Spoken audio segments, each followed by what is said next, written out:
सत श्री अकाल जी, स्वागत है तुहाडा साडे प्लेटफॉर्म हस्टर क्लासेस पटियाला ते। सो जिवें कि सानू पता ही है कि PPSC ने प्रिंसीपल्स दा पेपर दा सिलेबस आउट किया है तो काफ़ी इस बार डिफरेंट आ सिलेबस जिन्हों कि असी एक दूसरी वीडियो च प्रॉपरली डिस्कस किया होया है। तो अज असी उस सिलेबस नूं जदों असी चंगी तरह समझीए ना तो कुछ चीज़ां सानू जिहड़ियां साफ समझ आईयां कि सिलेबस कोई बहुता ज़्यादा आम टीचर की रेंज तो बाहर नहीं, टीचर नूं उहदे ही फील्ड च परखिया गया है तो यह बनता भी है। गल वजह यह है कि तुहानूं हाँ एक गल ये भी सी कि जे सपोज करो एक टीचर नूं GS GK हिस्टरी वगैरह च परख दे तो वह भी एक पक्ष बनता सी कि चलो वो बच्चों नूं जिहड़ी तैयारी करवा रहे हैं 9वीं 10वीं 11वीं 12वीं नूं तो उस पद्धर ते वो समझ रखते हैं उस चीज़ नूं लैके। खैर PPSC ने कॉन्सैप्ट बदलिया तो इस चीज़ तो बचन की कोशिश की कि जेडे टीचर्स अपनी तैयारी तो टीचर्स होने तो बाद भी UPSC PPSC की या सिविल्स की तैयारी करते हैं वो कोई एज ना लै जान, इस करके सारिਆਂ वास्ते इक्को जी फील्ड दे दी जाए ताकि इहो जिहा कुछ दिता जाए जिहड़ा सारिਆਂ वास्ते नवां होवे। तो उस तहत इस बार का जिहड़ा सिलेबस आया है ਉਹਦੇ 'ਚ 100 नंबर का पोर्शन इहो जिहा रखिया गया जिहड़ा बिल्कुल डिफरेंट आ ते जां सारिਆਂ ਲਈ डिफरेंट भी कह सकते हो, सारिਆਂ ਲਈ कॉमन भी है।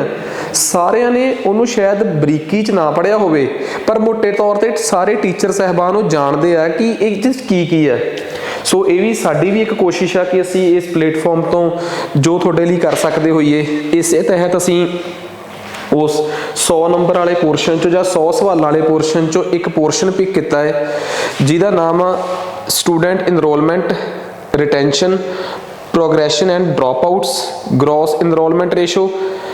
इत्थे कुछ होर लिखिया होया सी जिहदा कि कोई मतलब बनता नहीं सी। सो इत्थे है नैट इनरोलमेंट रेशो, ठीक है। मतलब जे आपां देखिए सरकारी डेफिनेशन के हिसाब नाल तां खैर अज असी इस पोर्शन नूं टारगेट करने की कोशिश करांगे।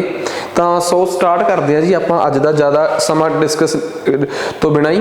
देखो असल च की है जदों असी सारिया चीज़ां पढ़ते हैं एजुकेशन की है, ठीक है।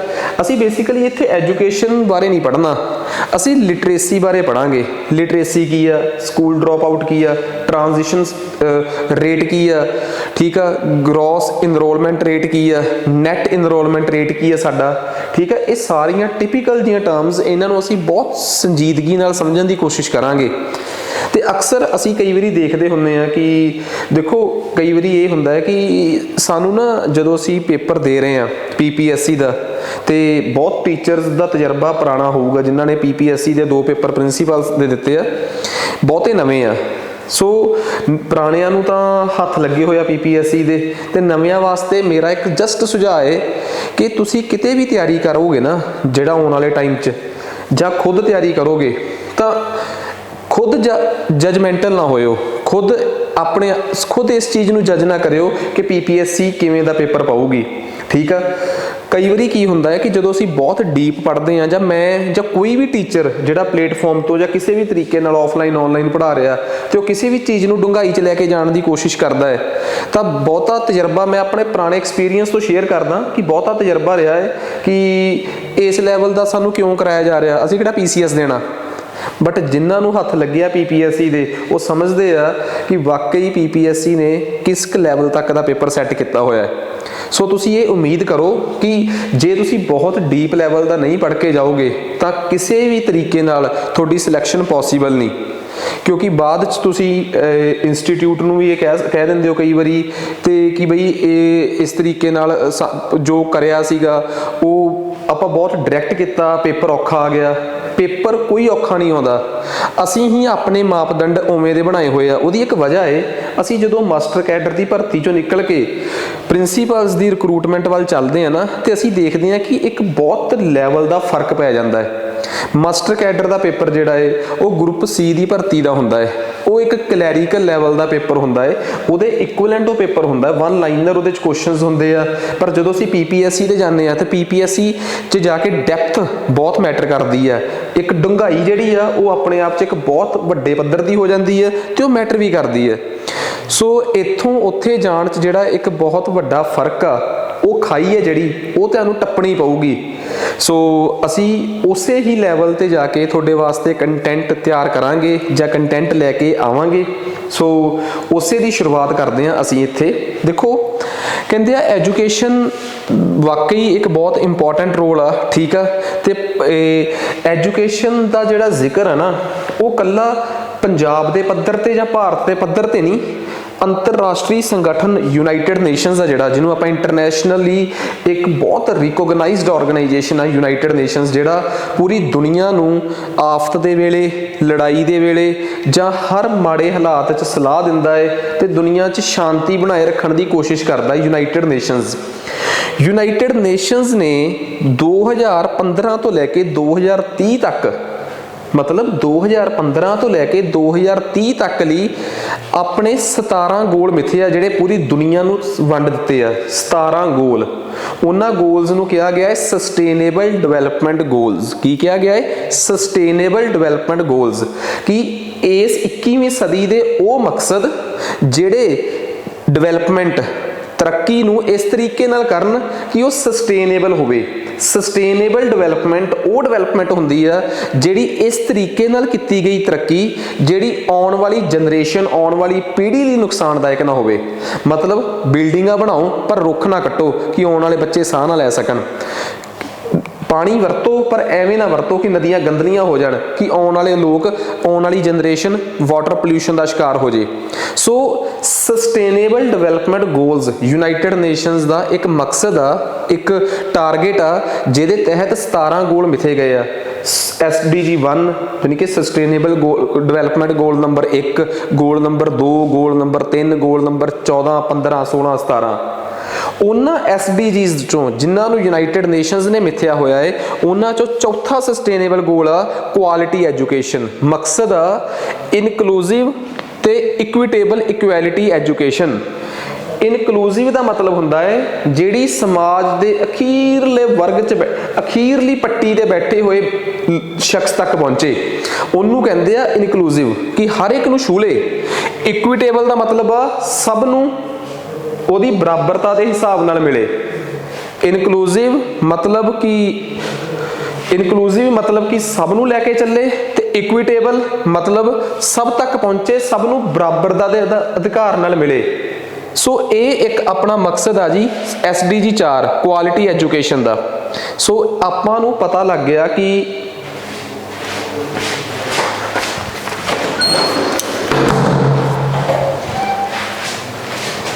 ਸਾਨੂੰ ਪਤਾ ਲੱਗ ਗਿਆ ਕਿ ਬੇਸਿਕਲੀ ਐਜੂਕੇਸ਼ਨ ਐਡੀ ਕੋ ਇੰਪੋਰਟੈਂਟ ਚੀਜ਼ ਆ ਜਿਹੜੀ ਸਾਡੇ ਯੂਨਾਈਟਿਡ ਨੇਸ਼ਨਸ ਦੇ 17 ਡਿਵੈਲਪਮੈਂਟ ਗੋਲਸ ਦੇ ਵਿੱਚ ਲਿਖੀ ਹੋਈ ਆ ਜਾਂ ਉੱਥੇ ਰੱਖੀ ਹੋਈ ਆ।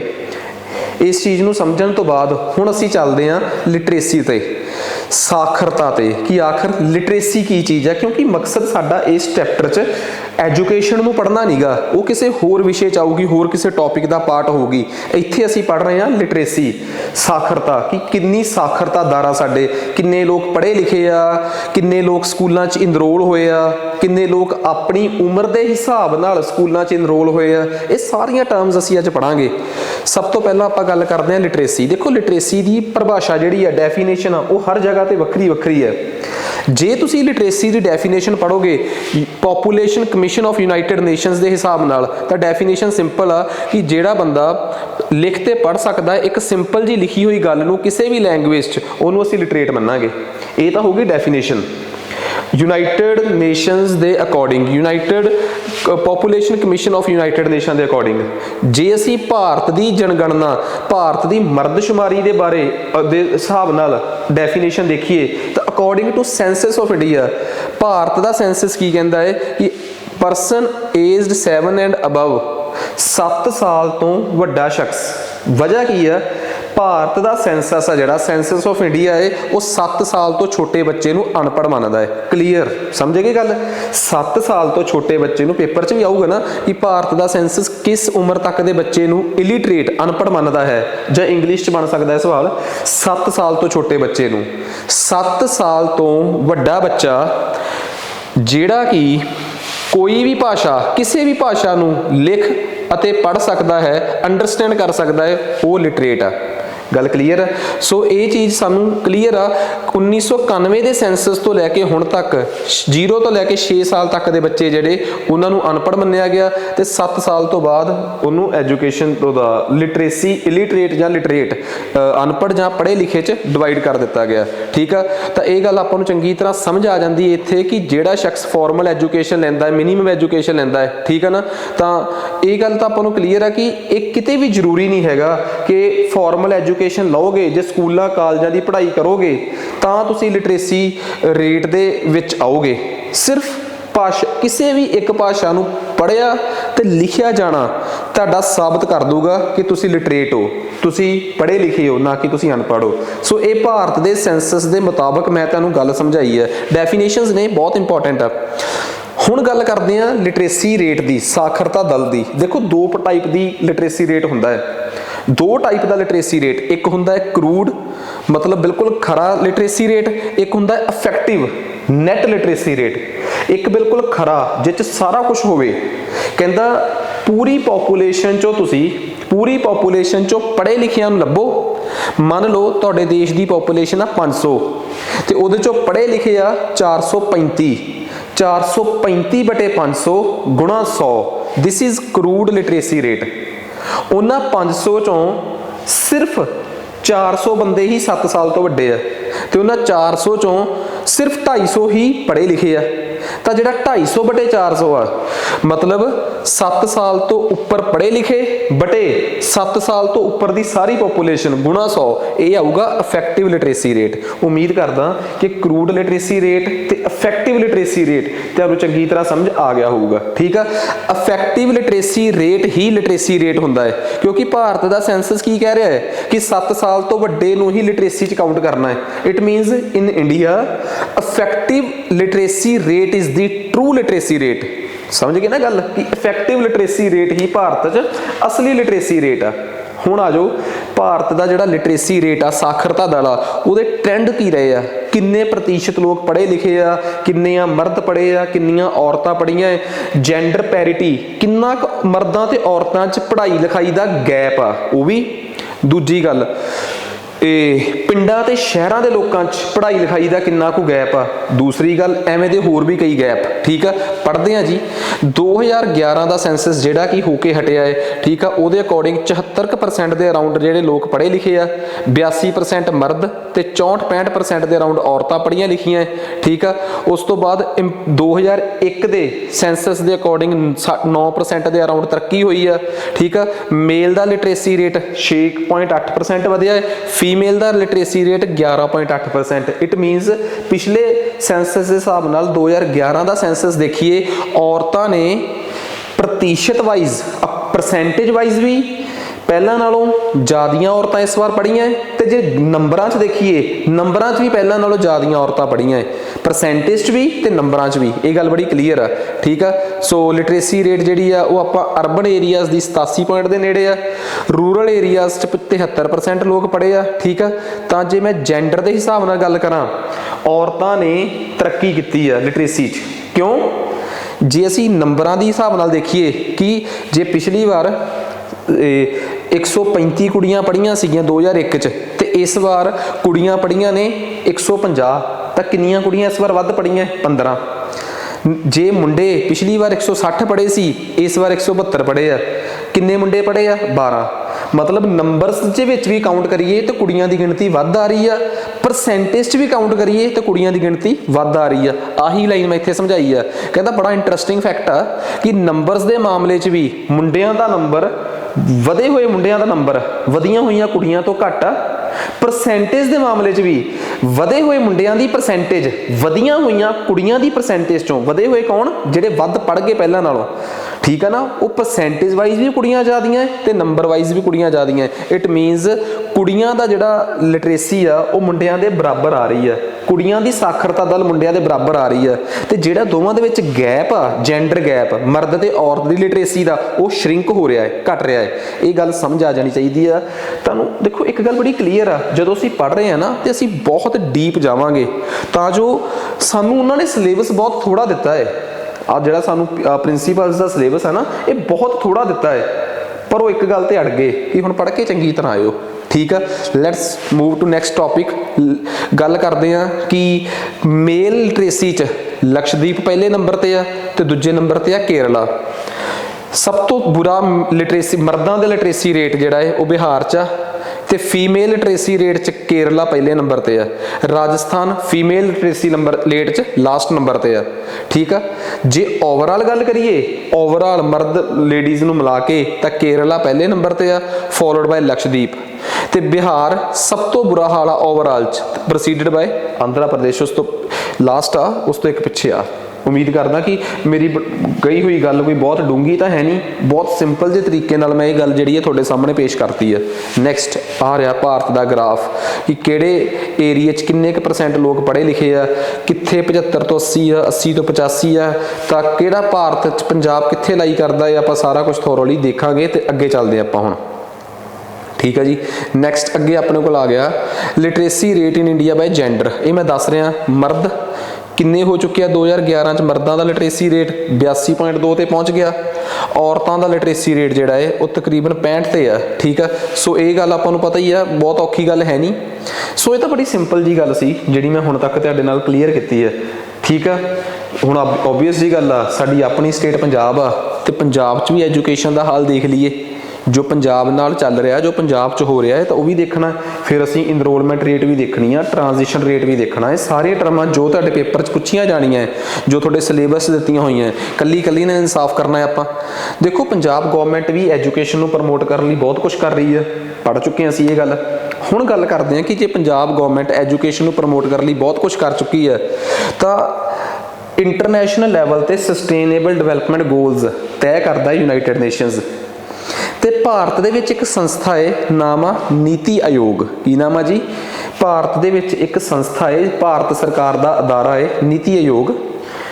National institution for transforming India नाम दी एक संस्था है, ठीक है जी। वो भारत दे विच एक इंडैक्स जारी करदी है, इंडैक्स का मतलब एक क्रम जारी करदी है जिहदे चों भारत दीयां वक्खरियां वक्खरियां स्टेटां नूं इन्हां सस्टेनेबल डिवेलपमेंट गोल्स दे अकॉर्डिंग देखदी है कि किहड़ी सस्टेनेबल डिवेलपमेंट गोल च भारत दी किहड़ी स्टेट ने किन्ना वधिया परफॉर्म किया है। SDG 1 च किन्ना, 2 च किन्ना, 3 च किन्ना, 4 च किन्ना, 5 च किन्ना। हुणे तुसीं सारे जाणदे हो कि SDG 4 जिहड़ा है वो क्वालिटी एजुकेशन है, तां की पंजाब उहदे च कित्थे परफॉर्म कर रहा है SDG 4 च, ते ओवरऑल इस इंडैक्स च नीति आयोग दे इंडैक्स च पंजाब दे किन्ने नंबर आ, SDG 4 च किन्ने नंबर आ। 4 च क्यों कहे? क्योंकि पेपर च एजुकेशन टॉपिक आ, ते पंजाब दे किन्ने नंबर आ सानू पता होना चाहिए। जे असी गल करिए इस सस्टेनेबल डिवेलपमेंट गोल की, तो पहली गल ये आ कि नीति आयोग का सस्टेनेबल डिवेलपमेंट गोल इंडैक्स जिहड़ा है उहदे अकॉर्डिंग भारत का स्कोर 68 आ ते पंजाब का जिहड़ा स्कोर आ, ठीक है, पंजाब का स्कोर जिहड़ा है वो 68 आ ते जिहड़ा इंडिया का ओवरऑल स्कोर आ, सॉरी इंडिया का ओवरऑल स्कोर आ 66, पंजाब का स्कोर उहदे तो 2 नंबर वध आ। ਇਹਦਾ मतलब पंजाब कित्थे खड़ा है वो तुहाडे सामने मैं तुहानूं दसदा। पहले नंबर ते केरला 75, दूजे नंबर ते हिमाचल 74 ते पंजाब पहला, दूजा, तीजा, चौथा शायद 12वां है, चौथा, 5वां, 6वां, 7वां, 8वां, 9वां, 10वां, 11वां, 12वां, पंजाब दा 12वां रैंक आ। ये किहड़े SDG च पहले च के दूजे च? ओवरऑल 17 नूं जोड़ के, ठीक आ। 17 नूं नहीं जोड़िया जांदा, 16 जुड़ते हैं, मतलब 16 की एवरेज है। तुसीं कहोगे 17 क्यों नहीं, जद कि 17 है? क्योंकि सस्टेनेबल डिवेलपमेंट गोल यूनाइटेड नेशनस ने बनाए हैं। 17 चो एक का नाम आ लाइफ ऑन वाटर या लाइफ इन वाटर, पानी च जिंदगी। हुण तुहानूं पता ही है कि साडे देश च समुंदर ते अंदरले पासे तां समुंदर नहीं ना हैगा, इस करके पानी च जिंदगी वाला जिहड़ा इंडैक्स आ वो भारत च कंपैरिजन लई वरतिया ही नहीं जाता, क्योंकि वो तो भारत दे बाहर बाहर होऊगा ना। इस करके जिहड़े बाकी दे 16 है उन्हां सारे इंडैक्सां च जिहड़े यूनाइटेड नेशनस द्वारा दिते गए आ उन्हां चों 16 के मामले च इंडिया नूं कंपेयर किया जाता है। उन्हां 16 के मामले च इंडिया नूं कंपेयर किया जाता है कि इंडिया बारे दस्सिया जाता है कि इंडिया कित्थे स्टैंड करता है। तो उन्हां 16 च इंडिया का स्कोर 66 आ, पंजाब का स्कोर 68 आ, नंबर 1 केरला है 75 ते नंबर लास्ट च बिहार आ with score of 52। It means सानू एक गल पता लग गई कि जे मैं ये गल कहां कि पंजाब का स्कोर किस मामले च कितना है, SDG 1 ਜਿਹੜਾ ਕਿ ਕਹਿੰਦਾ ਕਿ ਗਰੀਬੀ, ਉਹ 'ਚ ਪੰਜਾਬ ਦਾ ਸਕੋਰ 69 ਆ, ਕਾफ़ी ठीक ਆ। ਭੁੱਖ 'ਚ 73 ਆ, काफ़ी ठीक ਆ। तीसरा हैल्थ च 77 आ, बहुत अच्छा है अपने हॉस्पिटल्स। क्वालिटी एजुकेशन च 60 आ। ਇਹ ਤੁਹਾਡੇ ਵਾਸਤੇ ਚਿੰਤਾ ਦਾ ਵਿਸ਼ਾ ਹੈ, ਕਿਉਂਕਿ ਸਰਕਾਰਾਂ ਸਾਡੀਆਂ ਤੇ ਸਾਡੇ ਬਿਊਰੋਕਰੇਟਸ ਜਿਹੜੇ ਕਿ ਇਸ ਡਿਪਾਰਟਮੈਂਟ ਨਾਲ ਜੁੜੇ ਹੋਏ ਸੀਗੇ ਪਹਿਲਾਂ, ਉਹ ਇੱਕ ਦਾਅਵਾ ਕਰਦੇ ਸੀ ਕਿ ਪੰਜਾਬ ਐਜੂਕੇਸ਼ਨ ਦੇ ਮਾਮਲੇ 'ਚ ਬਹੁਤ ਅੱਗੇ ਗਿਆ ਹੈ, ਬਟ ਕੁਆਲਿਟੀ ਐਜੂਕੇਸ਼ਨ ਦੇ ਮਾਮਲੇ 'ਚ ਸਸਟੇਨੇਬਲ ਡਿਵੈਲਪਮੈਂਟ ਇੰਡੈਕਸ ਦੀ ਨੀਤੀ ਆਯੋਗ ਦੀ ਆਈ ਰਿਪੋਰਟ ਜਿਹੜੀ ਆ, ਉਹ ਪੰਜਾਬ ਦੇ ਇਹਨਾਂ ਦਾਅਵਿਆਂ ਨੂੰ ਝੁਠਲਾਉਂਦੀ ਪਈ ਆ। ਤੁਹਾਡੇ ਸਾਹਮਣੇ ਹੀ ਆ, ਠੀਕ ਆ, ਇਹ ਸੱਚ ਆ ਜੋ ਆਪਾਂ ਨੂੰ ਪਤਾ ਹੋਣਾ ਚਾਹੀਦਾ ਹੈ। ਤਾਂ ਓਵਰਆਲ ਭਾਰਤ ਦਾ ਸਕੋਰ, ਪੰਜਾਬ ਦਾ ਸਕੋਰ 68 ਆ, ਪੰਜਾਬ ਦਾ 62 ਆ। ਜੇ ਅਸੀਂ SDG 4 'ਚ ਦੇਖੀਏ ਤਾਂ ਪੰਜਾਬ ਦਾ ਸਕੋਰ 60 ਆ। ਸਾਰੇ ਫੈਕਟ ਮੈਂ ਬਿਲਕੁਲ ਕਲੀਅਰ ਕਰਕੇ ਤੁਹਾਡੇ ਸਾਹਮਣੇ ਪੇਸ਼ ਕਰ ਰਿਹਾ। ਓਵਰਆਲ ਪੰਜਾਬ ਦਾ ਰੈਂਕ 12ਵਾਂ ਹੈ, ਪਹਿਲੇ ਨੰਬਰ ਤੇ ਕੇਰਲਾ ਹੈ, ਲਾਸਟ ਨੰਬਰ ਤੇ ਬਿਹਾਰ ਆ। ਹੋਰ ਦੱਸੋ ਪੇਪਰ 'ਚ ਕਿਵੇਂ ਪੁੱਛਣਗੇ? ਤਾਂ ਹੁਣ ਦੇਖੋ ਇਹਦੇ ਨਾਲ ਕੀ ਹੋਇਆ, ਆ ਵੀ ਇੱਕ ਬਹੁਤ ਖਾਸ ਗੱਲ ਦੱਸਦਾ ਮੈਂ ਤੁਹਾਨੂੰ। ਕਹਿੰਦੇ ਸਾਰੀਆਂ ਸਟੇਟਾਂ ਨੂੰ 4 ਕੈਟੇਗਰੀਜ਼ 'ਚ ਵੰਡ ਲਿਆ ਜਾਂਦਾ ਹੈ, ਠੀਕ ਆ। ਜਿਹੜੀ ਸਟੇਟ 100 ਨੰਬਰ ਲਊਗੀ ਉਹ ਅਚੀਵਰ ਆ, ਉਸ ਸਟੇਟ ਨੂੰ ਕਿਹਾ ਜਾਊਗਾ ਅਚੀਵਰ ਸਟੇਟ। ਤੇ ਕਿਸੇ ਵੀ ਸਟੇਟ ਨੂੰ ਅਚੀਵਰ ਸਟੇਟ ਨਹੀਂ ਕਿਹਾ ਜਾ ਸਕਦਾ, ਕਿਉਂਕਿ ਸਭ ਤੋਂ ਟੌਪ ਦੇ ਜਿਹੜੀ ਸਟੇਟ ਆ ਉਹਦੇ 75 ਨੰਬਰ ਆ। 65 ਤੋਂ 99 ਦੇ ਵਿੱਚ ਫਰੰਟ ਰਨਰ ਆ, ਠੀਕ ਆ। ਤਾਂ ਜਿਹੜੀਆਂ 50 ਤੋਂ 64 ਦੇ ਵਿੱਚ ਪਰਫਾਰਮਰ ਆ, ਤੇ 0 ਤੋਂ 49 ਵਾਲੀਆਂ ਸਟੇਟਸ ਕਿਹੜੀਆਂ ਨੇ? ਐਸਪੀਰੈਂਟ ਸਟੇਟਸ ਨੇ। ਹੁਣ ਜੇ ਕੋਈ ਮੈਨੂੰ ਇੱਕ ਗੱਲ ਕਵੇ ਕਿ ਕਿਹੜੀ ਸਟੇਟ ਪੰਜਾਬ ਕਿੱਥੇ ਲਾਈ ਕਰਦਾ ਹੈ, ਤਾਂ ਦੇਖੋ ਜੀ ਪੰਜਾਬ ਦਾ ਸਕੋਰ ਹੈਗਾ ਏ, ਜੇ ਤੁਸੀਂ ਹਿਸਾਬ ਲਾਓ ਤਾਂ ਪੰਜਾਬ ਦਾ ਸਕੋਰ ਹੈਗਾ ਏ 68। ਤਾਂ 68 ਨੰਬਰ ਲੈ ਕੇ ਪੰਜਾਬ ਲਾਈ ਕਰਦਾ ਏ ਫਰੰਟ ਰਨਰ ਸਟੇਟ 'ਚ। ਇਹ ਤਾਂ ਓਵਰਆਲ ਹੋ ਗਈ ਕਿ ਪੰਜਾਬ ਫਰੰਟ ਰਨਰ ਸਟੇਟ 'ਚ ਲਾਈ ਕਰਦਾ ਹੈ। ਕਿਸੇ ਨੂੰ ਕੋਈ ਡਾਊਟ? ਜੇ ਮੈਂ ਇਹ ਪੁੱਛਾਂ ਕਿ ਕੁਆਲਿਟੀ ਐਜੂਕੇਸ਼ਨ ਦੇ ਮਾਮਲੇ 'ਚ ਪੰਜਾਬ ਕਿੱਥੇ ਲਾਈ ਕਰਦਾ ਹੈ? ਅਚੀਵਰ 'ਚ, ਫਰੰਟ ਰਨਰ 'ਚ, ਪਰਫਾਰਮਰ 'ਚ ਕਿ ਐਸਪੀਰੈਂਟ 'ਚ? ਪੰਜਾਬ ਦੇ ਕੁਆਲਿਟੀ ਐਜੂਕੇਸ਼ਨ 'ਚ ਨੰਬਰ ਸੀਗੇ 60 ਨੰਬਰ ਸੀ। ਤੇ 60 ਨੰਬਰ ਲੈ ਕੇ ਪੰਜਾਬ ਲਾਈ ਕਿੱਥੇ ਕਰੂਗਾ ਭਲਾ? 60 ਨੰਬਰ ਲੈ ਕੇ ਪੰਜਾਬ ਲਾਈ ਕਰੂਗਾ ਪਰਫਾਰਮਰ ਸਟੇਟ 'ਚ। ਕਿਸੇ ਨੂੰ ਕੋਈ ਡਾਊਟ ਨਹੀਂ ਹੋਣੀ ਚਾਹੀਦੀ ਇਹਦੇ 'ਚ। 60 ਨੰਬਰ ਲੈ ਕੇ ਪੰਜਾਬ ਪਰਫਾਰਮਰ ਸਟੇਟ 'ਚ ਲਾਈ ਕਰੂਗਾ। ਐਨੀ ਡਾਊਟ? ਮੈਂ ਉਮੀਦ ਕਰਦਾ ਕਿ ਕਿਸੇ ਨੂੰ ਕੋਈ ਬਹੁਤੀ ਡਾਊਟ ਹੋਣੀ ਨਹੀਂ ਚਾਹੀਦੀ ਇਹਦੇ 'ਚ, ਠੀਕ ਹੈ। ਸੋ ਬਿਨਾਂ ਸਮਾਂ ਖਰਾਬ ਕਰੇ ਅਸੀਂ ਅੱਗੇ ਮੂਵ ਕਰਦੇ ਹਾਂ। ਜੇ ਕਿਸੇ ਨੂੰ ਕੋਈ ਡਾਊਟ ਆ ਤਾਂ ਪਲੀਜ਼ ਦੱਸੋ। ਸੋ ਨੈਕਸਟ ਅੱਗੇ ਚੱਲਦੇ ਹਾਂ ਜੀ ਆਪਾਂ। ਹੁਣ ਗੱਲ ਕਰਦੇ ਹਾਂ ਲਿਟਰੇਸੀ ਰੇਟ ਦੀ। ਆ ਸਾਰਾ ਸਮਝ ਆ ਗਿਆ ਨਾ? ਸਸਟੇਨੇਬਲ ਡਿਵੈਲਪਮੈਂਟ ਗੋਲ ਦਾ ਜਿਹੜਾ ਨੀਤੀ ਆਯੋਗ ਦਾ ਇੰਡੈਕਸ ਆ, ਉਹ ਤੁਹਾਨੂੰ ਬਹੁਤ ਵਧੀਆ ਤਰੀਕੇ ਨਾਲ ਕਲੀਅਰ ਹੋਣਾ ਚਾਹੀਦਾ ਸੀ, ਤਾਂ ਹੀ ਤਾਂ ਸਮਝ ਆਊਗੀ, ਠੀਕ ਹੈ। ਤਾਂ ਹੁਣ ਅੱਗੇ ਆ ਗਿਆ ਲਿਟਰੇਸੀ ਰੇਟ, ਸਾਖਰਤਾ ਦਰ।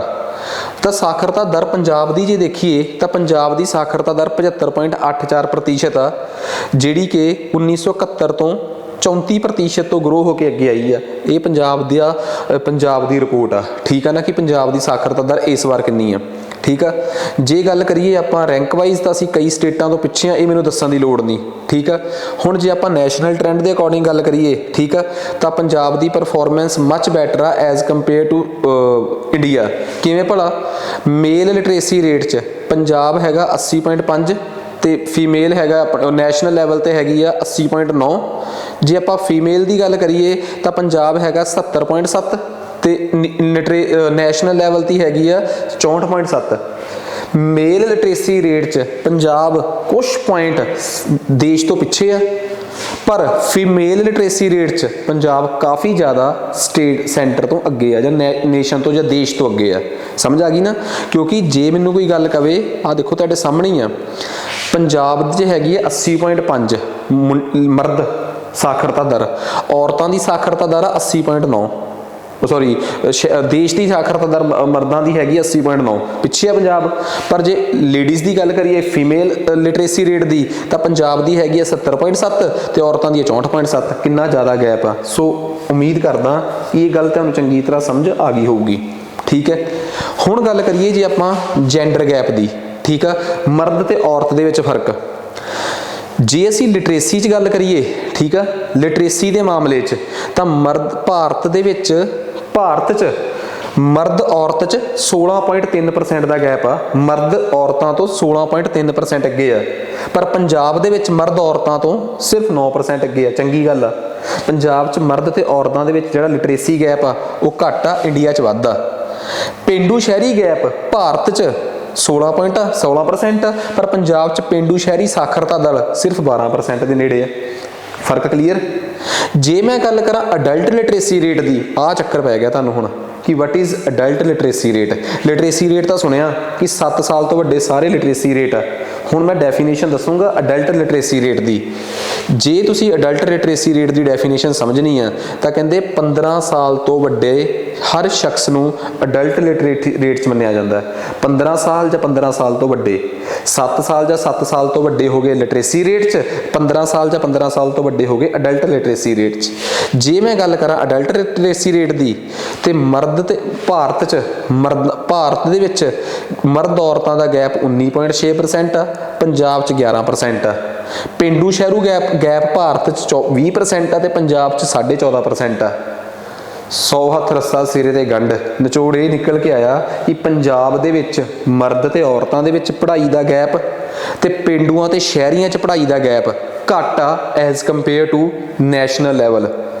चाहे तुसी लिटरेसी रेट की गल कर लो जिन्हों मैं इफैक्टिव लिटरेसी रेट भी कहना, चाहे तुसी अडल्ट लिटरेसी रेट की गल कर लो जिहड़ी कि 15 साल तो अगे शुरू होंदी है जाके। उम्मीद करदा कि कॉन्सैप्ट समझ आ ही गया होगा, आ ही जाना सी, कोई बहुत औखी गल है भी नहीं। चलिए आप अगे अडल्ट लिटरेसी रेट बारे मैं तुहानूं पूरी चानना पाती कि पंजाब दा अडल्ट लिटरेसी रेट 73% आ as compare to national level ते गल करिए तो सिर्फ 69% के नेड़े है। ठीक है, सो ये गल साबित करती है कि पंजाब दे विच मर्द औरत दे विच दा जिहड़ा गैप आ लिटरेसी च वो भी बहुत घट आ, पेंडू शहरी गैप भी बहुत घट आ।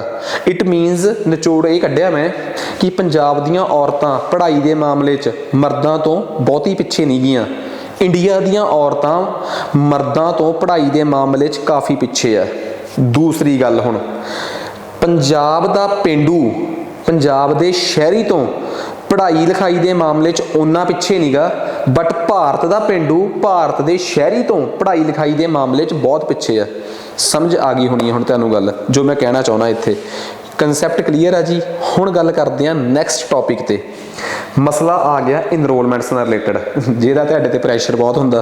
ठीक है, तो वैसे भी चलो कोविड करके बहुत स्टूडेंट्स जिहड़े आ क्योंकि फाइनैंशियल हालात लोकां दे सही नहीं सीगे तो बहुत लोगों ने सरकारी स्कूलों वाल दा राह अपनाया।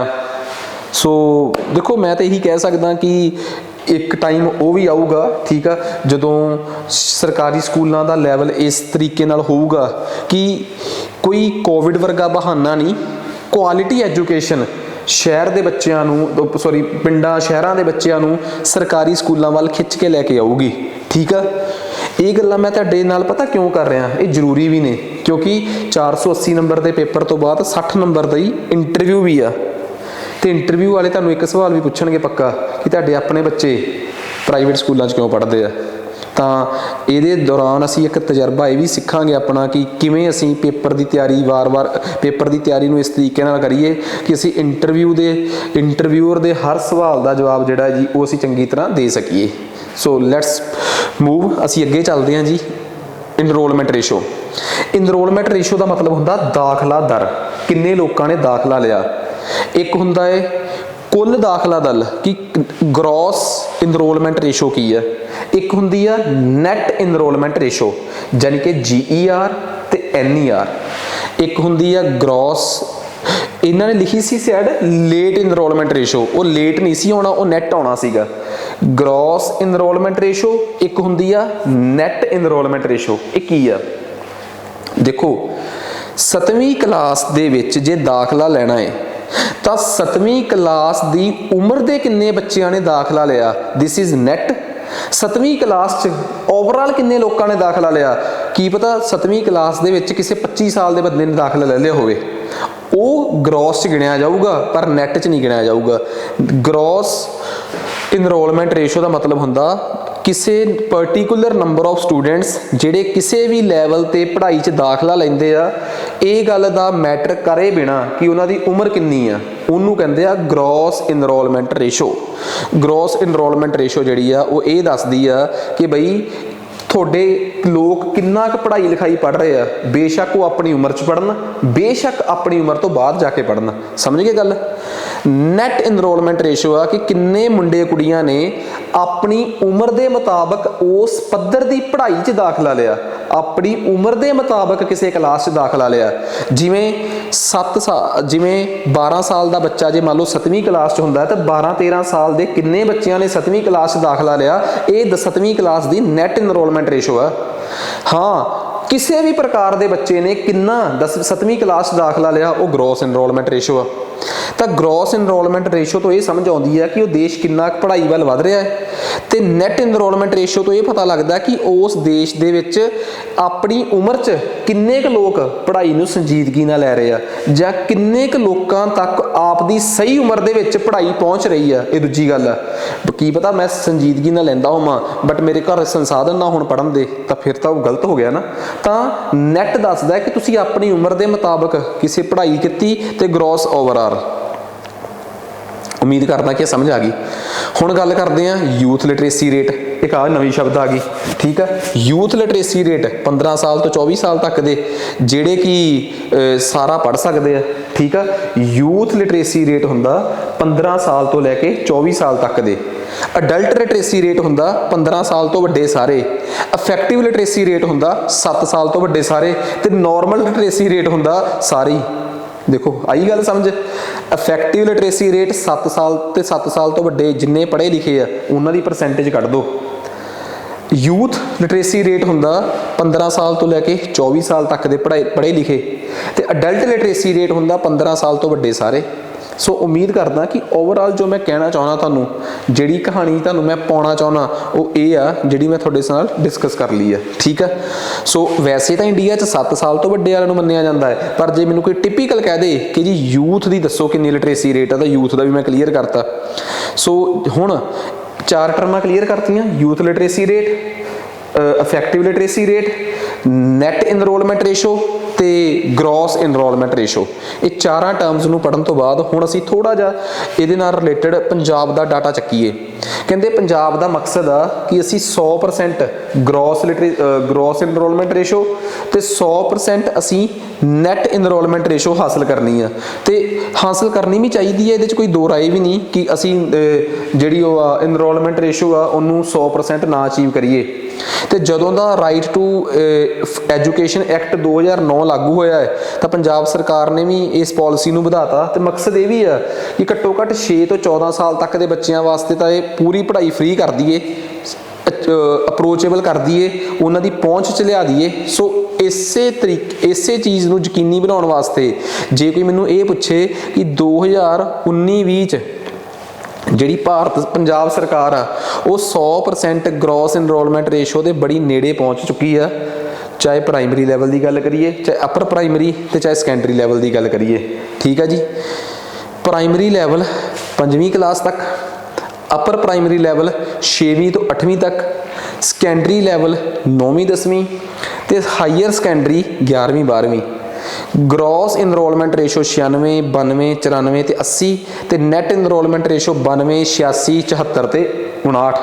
ਇਹ ਹੈ ਜੀ ਸਟੇਟਸ। ਹੁਣ ਮੈਨੂੰ ਲੱਗਦਾ ਦੱਸਣ ਦੀ ਲੋੜ ਹੀ ਨਹੀਂ, ਠੀਕ ਆ। ਤੇ ਪੰਜਾਬ ਓਵਰਆਲ ਜੇ ਅਸੀਂ ਦੇਖੀਏ ਬੜਾ ਬੈਸਟ ਪਰਫਾਰਮ ਕਰ ਰਿਹਾ ਹੈ। ਕਿਵੇਂ ਭਲਾ? ਆ ਚੱਕੋ ਜੀ ਤੁਹਾਡੇ ਸਾਹਮਣੇ ਆ ਰਿਹਾ ਪੰਜਾਬ, ਆ ਰਿਹਾ ਇੰਡੀਆ, ਆ ਰਿਹਾ ਆਂਧਰਾ, ਗੁਜਰਾਤ, ਹਰਿਆਣਾ। ਇੰਡੀਆ ਦੇ ਮਾਮਲੇ 'ਚ ਦੇਖ ਲਓ, ਪ੍ਰਾਇਮਰੀ ਲੈਵਲ ਤੇ ਪੰਜਾਬ ਦੀ ਆ 107 ਤੇ ਇੰਡੀਆ ਦੀ ਹੈ 102।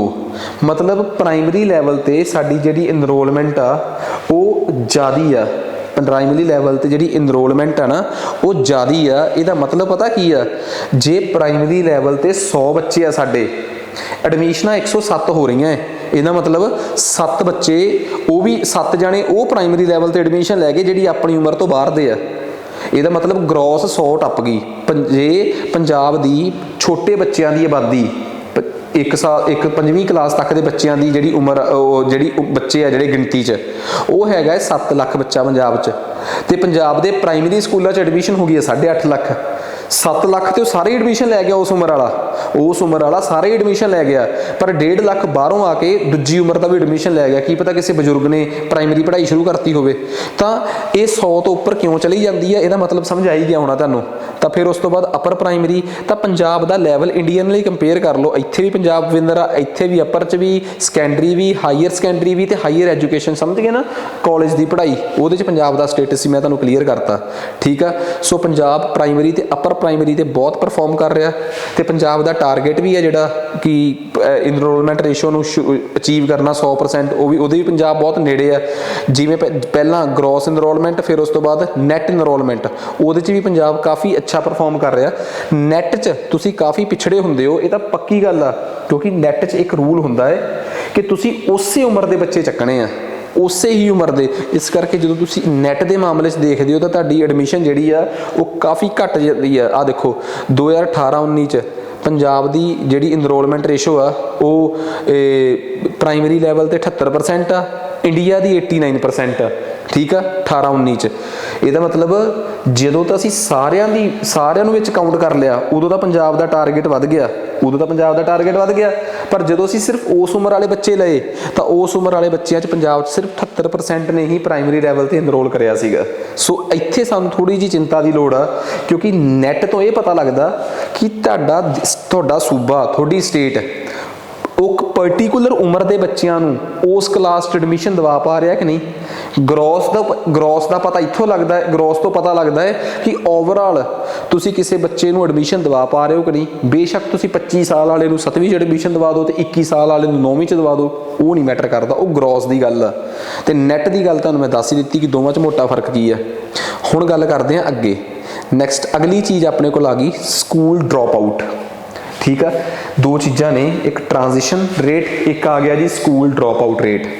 ਦੇਖੋ ਸਕੂਲ ਡ੍ਰੌਪ ਆਊਟ ਦਾ ਮਤਲਬ ਕੀ ਆ। ਡ੍ਰੌਪ ਆਊਟ ਦਾ ਮਤਲਬ ਆ ਕਿ ਉਹ ਹਿੱਸਾ ਬੱਚਿਆਂ ਦਾ ਜਿਹੜੇ ਇੱਕ ਪਰਟੀਕੂਲਰ ਲੈਵਲ ਦੀ ਐਜੂਕੇਸ਼ਨ ਨੂੰ ਕੰਪਲੀਟ ਨਹੀਂ ਕਰ ਪਾਉਂਦੇ ਜਾਂ ਅਗਲੇ ਲੈਵਲ ਤੇ ਐਨਰੋਲ ਨਹੀਂ ਹੋ ਜਾਂਦੇ। ਠੀਕ ਆ। ਜਿਹੜੇ ਕਿਸੇ ਪਰਟੀਕੂਲਰ ਲੈਵਲ ਤੇ ਸਕੂਲ ਛੱਡ ਜਾਂਦੇ ਆ। ਸਰਵੇ ਇਹ ਦੱਸਦੇ ਆ ਕਿ ਬਹੁਤੇ ਬੱਚੇ ਜਿਹੜੇ ਆ ਉਹ ਸਕੂਲ ਇਸ ਕਰਕੇ ਛੱਡਦੇ ਆ, ਕੁੜੀਆਂ ਦੇ ਵਿੱਚ ਸਭ ਤੋਂ ਵੱਧ ਟ੍ਰੈਂਡ ਪਾਇਆ ਗਿਆ ਵਿਆਹ ਹੋਣਾ, ਤੇ ਮੁੰਡਿਆਂ 'ਚ ਸਭ ਤੋਂ ਵੱਧ ਟ੍ਰੈਂਡ ਪਾਇਆ ਗਿਆ ਹੈ। ਇਹ ਮੈਂ ਨਹੀਂ ਕਹਿ ਰਿਹਾ, ਇਹ ਦਾ ਹਿੰਦੂ ਦਾ ਆਰਟੀਕਲ ਕਹਿ ਰਿਹਾ, ਜਿਹਨੇ ਪੰਜਾਬ 'ਚ ਤੇ ਓਵਰਆਲ ਇੰਡੀਆ 'ਚ ਵੀ ਸਰਵੇ ਕੀਤਾ ਹੈ। ਮੁੰਡਿਆਂ 'ਚ ਕਿ ਕਿਹੜਾ ਨੌਕਰੀ ਮਿਲਣੀ ਆ। ਆਹ ਦੋ ਟ੍ਰੈਂਡ ਨੇ ਜਿਹੜੇ ਮੈਂ ਜਦੋਂ ਇਹ ਵੀਡੀਓ ਬਣਾ ਰਿਹਾ ਸੀ ਜਾਂ ਦੀ ਤਿਆਰੀ ਕਰ ਰਿਹਾ ਸੀ, ਤਾਂ ਮੈਂ ਜੋ ਦਾ ਹਿੰਦੂ ਦੀ ਰਿਪੋਰਟ ਪੜ੍ਹੀ, ਮੈਂ ਉਹਦੇ ਬਿਹਾਫ ਤੇ ਹੀ ਤੁਹਾਨੂੰ ਦਾਅਵਾ ਕਰ ਸਕਦਾ ਕਿ ਇਹ ਦੋ ਜਿਹੜੇ ਉਹ ਨੇ, ਕਹਿ ਲਓ ਕਿ ਰੀਜ਼ਨ ਆ, ਕਾਰਨ ਆ, ਉਹ ਸਭ ਤੋਂ ਵੱਧ ਪਾਏ ਗਏ ਆ ਲੋਕਾਂ 'ਚ। ਪੰਜਾਬ ਨੇ ਬਹੁਤ ਸੁਧਾਰ ਕੀਤਾ ਹੈ। ਪੰਜਾਬ ਨੇ 8.9% ਤੋਂ 0% ਤੇ ਲਿਆਂਦਾ ਆਪਣਾ ਜਿਹੜਾ ਪ੍ਰਾਇਮਰੀ ਲੈਵਲ ਦਾ ਸਕੂਲ ਡ੍ਰੌਪ ਆਊਟ ਰੇਟ ਆ। ਤਾਂ ਇਹਦਾ ਮਤਲਬ ਇਹ ਆ ਕਿ ਪੰਜਾਬ ਦੇ ਸਕੂਲ, ਪੰਜਾਬ ਦਾ ਸਿੱਖਿਆ ਵਿਭਾਗ, ਪੰਜਾਬ ਦੇ ਟੀਚਰ ਸਾਹਿਬਾਨ ਇਸ ਚੀਜ਼ 'ਚ ਸਫਲ ਹੋਏ ਆ ਕਿ ਉਹ ਬੱਚਿਆਂ ਨੂੰ ਸਕੂਲਾਂ ਤੱਕ ਖਿੱਚਣ 'ਚ ਜਾਂ ਸਕੂਲਾਂ 'ਚ ਪੜ੍ਹਦੇ ਬੱਚਿਆਂ ਨੂੰ ਸਕੂਲ ਤੋਂ ਬਾਹਰ ਜਾਣ 'ਚ ਰੋਕਣ 'ਚ ਸਫਲ ਹੋਏ ਆ। ਤਾਂ ਇਹ ਪੰਜਾਬ ਦੀ ਇੱਕ ਅਚੀਵਮੈਂਟ ਹੀ ਆ ਜਿਹੜੀ ਆਪਾਂ ਜਿਹਨੂੰ ਐਪਰੀਸ਼ੀਏਟ ਕਰ ਸਕਦੇ ਹਾਂ। ਠੀਕ ਆ। ਪੰਜਾਬ ਦੀ ਗੱਲ ਕਰੀਏ ਤਾਂ ਪ੍ਰਾਇਮਰੀ ਲੈਵਲ ਤੇ 17-18 ਦੀ ਗੱਲ ਆ, 2.9 ਡ੍ਰੌਪ ਰੇਟ ਆ। ਇੰਡੀਆ ਦਾ ਅਪਰ ਪ੍ਰਾਇਮਰੀ ਤੇ ਇੰਨਾ ਹੈ, ਪਰ ਪੰਜਾਬ ਦੇ ਮਾਮਲੇ 'ਚ ਕਿਤੇ ਜ਼ਿਆਦਾ ਹੈ ਇੰਡੀਆ ਦਾ। ਜਿਹੜਾ ਇੰਡੀਆ ਲਈ ਚਿੰਤਾ ਦਾ ਵਿਸ਼ਾ ਹੈ, ਪੰਜਾਬ ਲਈ ਨਹੀਂ, ਕਿਉਂਕਿ ਪੰਜਾਬ 'ਚ 2 ਬੱਚੇ ਹੀ 100 ਪਿੱਛੇ, 3 ਬੱਚੇ 100 ਪਿੱਛੇ ਸਕੂਲ ਛੱਡ ਕੇ ਜਾ ਰਹੇ ਸੀ 17-18 'ਚ। ਤੇ ਇਹ ਵੀ ਹੁਣੇ ਪੜ੍ਹਿਆ ਆਪਾਂ ਕਿ 18-19-20 'ਚ ਜਾ ਕੇ ਤਾਂ ਉਹ ਵੀ ਡ੍ਰੌਪ ਆਊਟ ਜਿਹੜਾ 0 ਹੋ ਗਿਆ। ਮੇਰੀ ਗੱਲ ਸਮਝ ਗਏ ਨਾ। ਸੋ ਇਹ ਬਹੁਤ ਇੰਪੋਰਟੈਂਟ ਸੀ ਗੱਲਾਂ ਜਿਹੜੀਆਂ ਮੈਂ ਤੁਹਾਨੂੰ ਦੱਸਣੀਆਂ ਸੀ। ਗੱਲ ਕਰਦੇ ਹਾਂ ਅਗਲੇ topic the, transition rate. What is this transition rate? ਇਹ ਟ੍ਰਾਂਜੀਸ਼ਨ ਰੇਟ ਕੀ ਆ?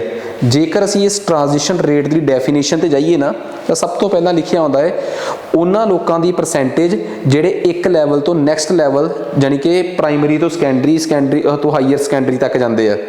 ਕਿਵੇਂ ਕੈਲਕੂਲੇਟ ਕੀਤੇ ਜਾਂਦੇ ਆ ਟ੍ਰਾਂਜੀਸ਼ਨ ਰੇਟ? ਕਹਿੰਦਾ ਮੰਨ ਲਓ ਕੋਈ ਬੱਚਾ ਪ੍ਰਾਇਮਰੀ ਪੜ੍ਹ ਕੇ ਸੈਕੰਡਰੀ ਗਿਆ, 5ਵੀਂ ਤੋਂ 6ਵੀਂ ਵਾਲੇ ਸਕੂਲ 'ਚ ਦਾਖਲਾ ਲਿਆ।